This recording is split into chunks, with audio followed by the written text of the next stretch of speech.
These are gradient rounded bar charts with circle markers and the values on the end, which is basically a lollipop chart if you make the size of the circles larger. To build the structure, I'll add measure values to the columns, and the type of cost to the rows. To get the circles or bubbles on the end, I'll add cost to the columns. Within the measure values, type 0, and remove all the ones that we don't need. For the first mark, I'll make this a line, and I'll move measure names in so it can determine the path of the line. And you can use the size slider in the marks to increase the size of the bars. This also works with regular squared bars, but I like the rounded bar effect. And I'll make the second mark a circle. Then I'll right-click on one of our columns to make this a dual axis. And I'll right-click on one of the axes to synchronize them.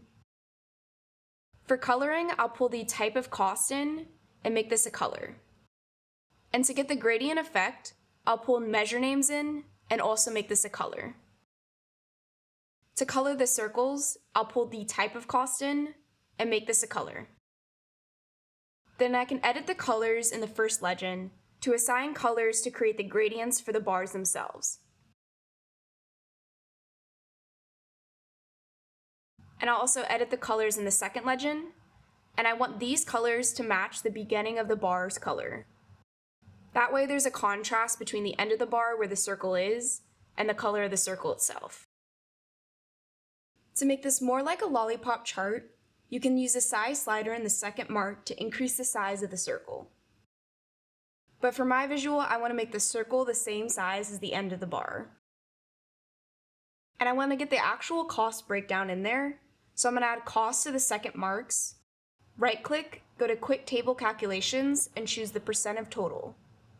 Then I'll make this a label.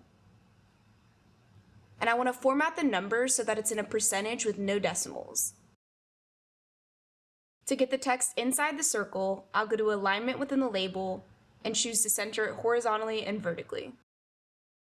Then for the font, I'm going to change this to Tableau Regular, Bold, Size 8, and White. And percents always seem off-centered to me, so I like to go to the 3 dots and type a space before. That way it just looks more centered. For formatting, I'm going to remove both headers. Then I'll format the worksheet so I can change the shading of the sheet to none. I'll make the font of the type of cost size 10, Tableau Regular, and black. Under borders, I'll remove the row divider and the column divider. Under lines, I'll remove the 0 lines for the sheet and the grid lines for the columns.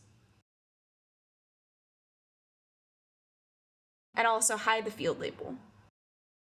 And now we have a modern rounded bar chart with circle markers that stands out.